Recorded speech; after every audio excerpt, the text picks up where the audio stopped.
नमस्ते। आज हम प्राचीन भारतीय ज्ञान के एक बहुत ही महत्वपूर्ण स्तंभ यजुर्वेद इस पर बात करने वाले हैं। हाँ, यजुर्वेद। ये सिर्फ कोई पुरानी किताब नहीं है, बल्कि एक जीती जागती परंपरा है। बिल्कुल। जैसे यज्ञ की वो धधकती आग, मंत्रों की गूंज और सत्य की वो गहरी खोज। और हमारे पास जो ऑडियो स्रोत है उसके कुछ अंश हैं जो इसकी कहानी को काफी सरल और दिलचस्प तरीके से सामने रखते हैं। हाँ। तो आज का हमारा मकसद क्या है? हम यजुर्वेद के सार को समझना चाहते हैं। मतलब? ये बना कैसे, इसकी अलग अलग शाखाएं कैसे निकली, यज्ञों का असल मतलब क्या था उस जमाने में, और सबसे बड़ी बात, वो कौन सा दर्शन है इसमें जो आज भी हमारे लिए मायने रखता है। तो चलिए शुरू करते हैं। जरूर। तो देखिए, इसकी उत्पत्ति की बात करें तो माना यह जाता है कि ये किसी एक ऋषि की रचना नहीं है। अच्छा। ये असल में वो ज्ञान है जो प्राचीन ऋषियों को दैवीय प्रेरणा से मिला। उसका संकलन है ये। 4 वेदों में से एक। हाँ, लेकिन ये सिर्फ मंत्रों का कलेक्शन नहीं है। इसे जीवन को सत्य, धर्म और वो जो परम सत्ता है उससे जोड़ने वाला एक प्रैक्टिकल गाइड माना गया है। हाँ, प्रैक्टिकल। इसमें यज्ञ की अग्नि और मंत्रों की शक्ति पर काफी जोर है ना? बिल्कुल, वो केंद्र में है। और इसमें ऋग्वेद के भी करीब 663 मंत्र हैं। हाँ, ये दिलचस्प है, पर ऐसा लगता है कि इसे थोड़ा ज्यादा कह सकते हैं व्यवहारिक बनाया गया आम लोगों के लिए। सही कहा, खास तौर पर यज्ञ और कर्मकांडों के लिए। तो ये सिर्फ ज्ञान नहीं, ये उसका एप्लीकेशन भी है। यहीं पर वो याज्ञवल्क्य और उनके गुरु वैशंपायन की कहानी आती है ना? हाँ, बिल्कुल। वो कहानी बहुत महत्वपूर्ण है इसे समझने के लिए। कहानी यूं है कि वेद व्यास ने अपने शिष्य वैशंपायन उनको यजुर्वेद का ज्ञान आगे बढ़ाने का काम सौंपा। अब वैशंपायन के कई शिष्य थे, उनमें याज्ञवल्क्य बहुत ही असाधारण प्रतिभाशाली थे। लेकिन फिर गुरु और शिष्य में कुछ अनबन हो गई। हाँ, कुछ मतभेद हुआ। कहानी कहती है कि वैशंपायन किसी बात पर नाराज हो गए और उन्होंने याज्ञवल्क्य से कहा कि तुमने मुझसे जो भी सीखा है उसे उगल दो, मतलब वापस कर दो। उगल दो, अच्छा। और याज्ञवल्क्य ने गुरु की आज्ञा मानी। कहते हैं उन्होंने मंत्रों का वमन किया और वो मंत्र तीतर पक्षियों का रूप लेकर बिखर गए। तीतर पक्षियों का? ये तो बड़ा प्रतीकात्मक सा लगता है। बिल्कुल। फिर वैशंपायन के जो दूसरे शिष्य थे उन्होंने उन बिखरे हुए मंत्रों को ग्रहण किया, मतलब सीखा, और उसी संग्रह को तैत्तिरीय संहिता कहा गया। तैत्तिरीय संहिता? हाँ, जो कृष्ण यजुर्वेद की मुख्य शाखा है। इसे कृष्ण यानी काला या कह लें अव्यवस्थित इसलिए भी कहते हैं क्योंकि इसमें मंत्र और उनकी व्याख्या वो मिले जुले हैं। अच्छा, तो इसीलिए कृष्ण मिला जुला। हाँ, एक तरह से। पर याज्ञवल्क्य ने हार नहीं मानी। वो ज्ञान की खोज में लगे रहे। उन्होंने सूर्यदेव की बहुत कठिन तपस्या की। सूर्यदेव प्रसन्न हुए और कहते हैं एक अश्व यानी घोड़े के रूप में दर्शन दिए और उन्हें एक नया, ज्यादा व्यवस्थित यजुर्वेद का ज्ञान दिया। अच्छा। वही ज्ञान वाजसनेयी संहिता कहलाया, जिसे हम शुक्ल यजुर्वेद के नाम से जानते हैं। शुक्ल यजुर्वेद? शुक्ल मतलब सफेद या शुद्ध? हाँ, बिल्कुल, क्योंकि इसमें सिर्फ मंत्र है। व्याख्या अलग से ब्राह्मण ग्रंथों में मिलती है। ये ज्यादा व्यवस्थित मानी जाती है। तो इस तरह 2 मुख्य धाराएं बन गईं, कृष्ण यजुर्वेद जो पुराना है, मिलाजुला सा, और शुक्ल यजुर्वेद जो बाद का और व्यवस्थित है। सही। हालांकि कुछ लोग मानते हैं कि ये कहानी सिंबॉलिक है। शायद ये दिखाती है कि ज्ञान कैसे अलग अलग परंपराओं में विकसित होता है, कैसे उसे सहेजने के तरीके अलग होते हैं। ये भी हो सकता है। खैर, कहानी जो भी हो, ये तो साफ है कि यजुर्वेद का सेंटर पॉइंट यज्ञ था। बिल्कुल। अब सवाल यह है कि यज्ञ इतने जरूरी क्यों थे? क्या वो बस आग में घी सामग्री डालना और मंत्र पढ़ना था, जैसा आज ज्यादातर लोग सोचते हैं? हाँ, ये एक आम धारणा बन गई है। लेकिन यज्ञ असल में इससे कहीं ज्यादा गहरा था। वो सिर्फ एक रस्म नहीं थी, वो एक बहुत ही कॉम्प्लेक्स आध्यात्मिक, सामाजिक, यहाँ तक के मनोवैज्ञानिक प्रक्रिया थी। अच्छा, कैसे? वो व्यक्ति को इस बड़े ब्रह्मांड से जोड़ने का एक तरीका था। कैसे जोड़ता था? मतलब किन लेवल्स पर? कई लेवल्स पर। पहला तो प्रकृति से जुड़ाव। यज्ञ में पृथ्वी, जल, औषधियां जैसे सोम वगैरह इनका इस्तेमाल होता था। इनकी स्तुति होती थी। इससे प्रकृति के लिए एक सम्मान, एक कृतज्ञता का भाव आता था। जैसे एक मंत्र है, हे पृथ्वी माता, तुम हमें धारण करती हो। ये सिर्फ शब्द नहीं है, ये एक एहसास जगाने की कोशिश है। सही कहा। और दूसरा लेवल? दूसरा, देवताओं से जुड़ाव। अब ये देवता कौन थे? अग्नि, सविता यानी सूर्य, इंद्र, वरुण, रुद्र, ये सिर्फ कहानियों के पात्र नहीं थे। ये ब्रह्मांड की शक्तियां थीं, मानवीय गुणों के प्रतीक थे। जैसे अग्नि, वो सिर्फ आग नहीं है, वो देवताओं तक संदेश ले जाने वाली शक्ति है, ऊर्जा है, बदलाव का प्रतीक है। हाँ। सविता सिर्फ सूरज नहीं, प्रेरणा और ज्ञान का प्रकाश है। तो यज्ञ के मंत्र इन शक्तियों को बुलाते थे, उनसे जुड़ने की कोशिश करते थे। और यजमान क्या मांगता था इनसे? यजमान यानी जो यज्ञ कर रहा है, वो स्वास्थ्य, समृद्धि, ज्ञान, पापों से मुक्ति, ऐसी प्रार्थनाएं करता था। अच्छा। और तीसरा लेवल आपने कहा था? तीसरा था खुद से और समाज से जुड़ाव। यज्ञ अकेले नहीं होता था। हाँ, ये तो है। यज्ञ मंडप में पुरोहित होते थे, यजमान होता था और समुदाय के लोग भी होते थे। ये एक तरह की सोशल गैदरिंग थी, सामाजिक एकता का प्रतीक। सब मिलकर एक लक्ष्य के लिए काम करते थे, एक सामूहिक आभार व्यक्त करते थे। इससे रिश्ते मजबूत होते थे। और फिर यज्ञ के नियम, अनुशासन, मंत्रों का उच्चारण, ये सब मन को एकाग्र करने में मदद करते थे। एक तरह का मेडिटेशन ही था ये। समझ गया। तो यज्ञ एक मल्टी डायमेंशनल चीज थी। बिल्कुल। प्रकृति, देवता, समाज और स्वयं सबको एक साथ लाने की कोशिश। हाँ। अब जरा इसकी बनावट पर आते हैं। आपने कहा 40 अध्याय हैं, पूर्वार्ध और उत्तरार्ध। हाँ। तो पहले 20 अध्यायों में यानी पूर्वार्ध में क्या खास है? पूर्वार्ध मतलब पहला हिस्सा, वो यज्ञ की नींव रखता है। उसकी तैयारी, शुरुआती क्रियाएं, उन पर जोर है। यहीं से यज्ञ कायदे से शुरू होता है। सबसे पहले अग्नि का आह्वान होता है, अग्नि की स्थापना। अग्नि को यज्ञ का मुंह माना गया है, जो हवि यानी आहुति देवताओं तक पहुंचाती है। हाँ।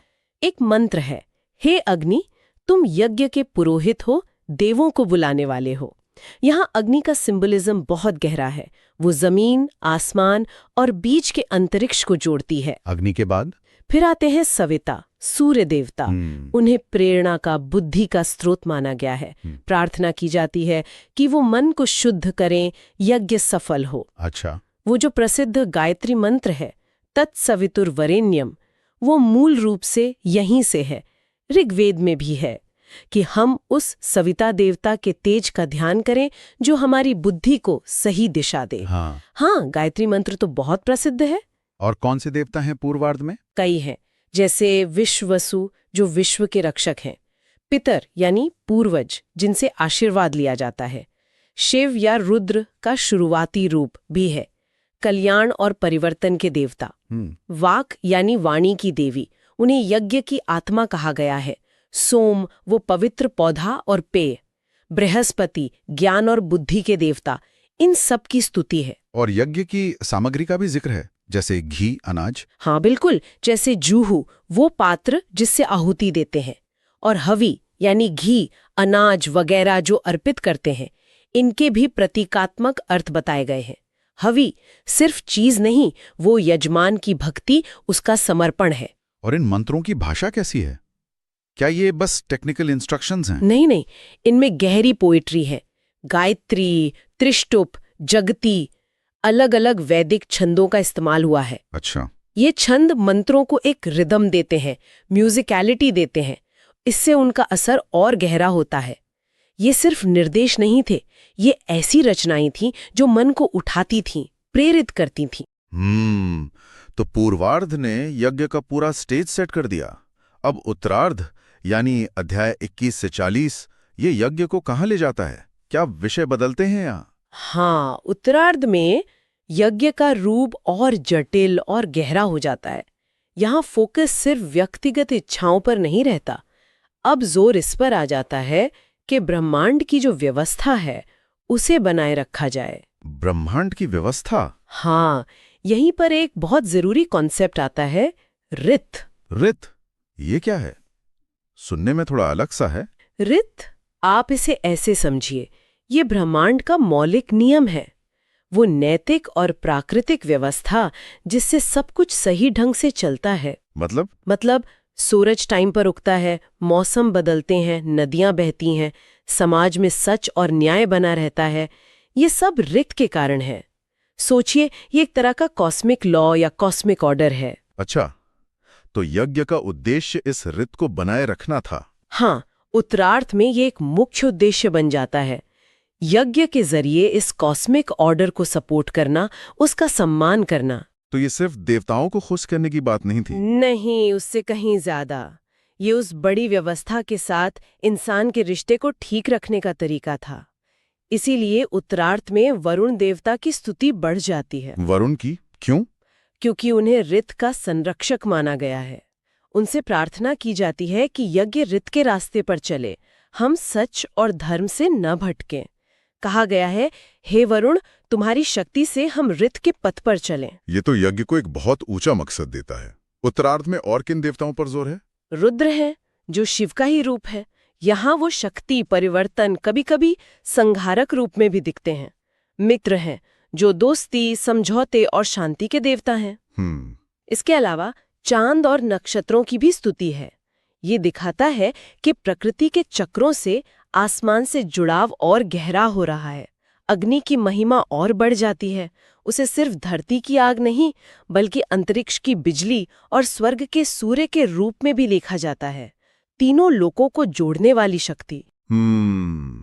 तो उत्तरार्ध यज्ञ को पर्सनल लेवल से उठाकर कॉस्मिक लेवल पर ले जाता है, जहां इंसान का कर्म सीधा सृष्टि की व्यवस्था से जुड़ जाता है। बिल्कुल। और फिर आता है सबसे आखिरी में 40वां अध्याय, ईशोपनिषद।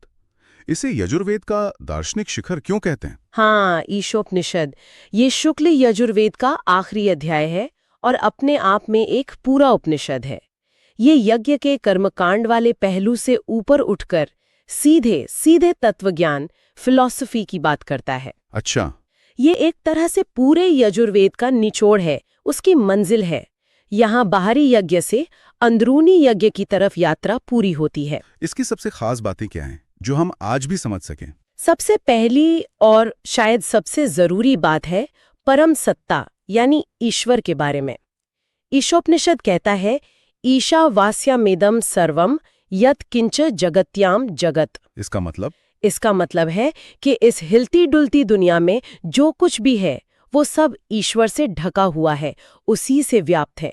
ईश्वर कहीं दूर आसमान में नहीं बैठा, वो यहीं है, हर कण में। हर कण में? हाँ, वो अजन्मा है, कभी नष्ट नहीं होता और वही सबका आधार है। ये सोच ही सृष्टि के प्रति एक एकता का भाव जगा देती है। ये तो बहुत बहुत पावरफुल विचार है। और आत्मा के बारे में? ये आत्मा और परमात्मा की एकता पे जोर देता है। कहता है कि जो इंसान सभी प्राणियों में अपनी ही आत्मा को देखता है और अपनी आत्मा में सभी प्राणियों को, उसे फिर किसी से घृणा या मोह नहीं रहता। इस्तु सर्वाणि भूतान्य आत्मन्य वानुपश्यते। हाँ, वही सर्वभूतेषु चात्मानं ततो न विजुगुप्सते। ये सारे भेद मिटा देता है। जो मुझ में है वही आप में है, वही हर चीज में है। ये यूनिवर्सल लव का बेसिस है। इसमें अविद्या और विद्या के बैलेंस की भी बात है। वो क्या है? आज के जमाने में उसका क्या मतलब है? हाँ, ये बहुत ही प्रैक्टिकल बात है। अविद्या का मतलब यहाँ है दुनियादारी का ज्ञान, कर्म, हमारे रोजमर्रा के काम, कर्तव्य जो जीने के लिए जरूरी हैं। ठीक है। और विद्या है आध्यात्मिक ज्ञान, आत्मा का, परमात्मा का ज्ञान जो हमें मुक्ति की ओर ले जाता है। उपनिषद कहता है कि सिर्फ एक के पीछे भागना ठीक नहीं। जो सिर्फ अविद्या मतलब दुनियादारी या कर्मकांड में लगे रहते हैं वो अंधेरे में भटकते हैं। और जो सिर्फ विद्या? लेकिन जो सिर्फ विद्या मतलब सिर्फ किताबी ज्ञान या ध्यान में डूबे रहते हैं और अपने कर्म छोड़ देते हैं, वो मानो और भी गहरे अंधेरे में चले जाते हैं। तो फिर रास्ता क्या है? रास्ता है बैलेंस, संतुलन। विद्या या मृतम अश्नुते मतलब अविद्या यानी कर्म से मृत्यु यानी सांसारिक बाधाओं को पार करके विद्या यानी ज्ञान से अमरत्व यानी मोक्ष को पाना है। आज के हिसाब से? आज के हिसाब से देखें तो अपना काम, अपनी जिम्मेदारियां अविद्या निभाते हुए आत्मचिंतन, सही गलत की समझ, बड़ी तस्वीर विद्या को भी ध्यान में रखना। न तो सिर्फ दुनिया में खो जाना है, न जिम्मेदारियों से भागना है। एक्शन और अवेयरनेस दोनों साथ चलें। ये तो बहुत गहरी बात है। वर्क लाइफ बैलेंस से भी आगे। हाँ, कह सकते हैं। और त्याग और मुक्ति के बारे में क्या कहता है ईशोपनिषद? पहला ही मंत्र कहता है, तेन तिक्तेन भुंजी था माँ गृधः कस्यस्विधनम, मतलब त्याग के साथ भोग करो, किसी के धन का लालच मत करो। त्याग के साथ भोग, ये कैसे? यहाँ त्याग का मतलब सब कुछ छोड़ना नहीं है। यहाँ मतलब है आसक्ति का त्याग, मेरा मेरा का भाव छोड़ना। जब ये समझ आ जाए कि सब कुछ ईश्वर का है, हम सिर्फ इस्तेमाल कर रहे हैं, तो हम चीजों का उपभोग बिना चिपके हुए कर सकते हैं। यही असली यज्ञ है अपने अहंकार का, अपनी इच्छाओं का त्याग। उपनिषद शरीर की नश्वरता और आत्मा की अमरता याद दिलाता है।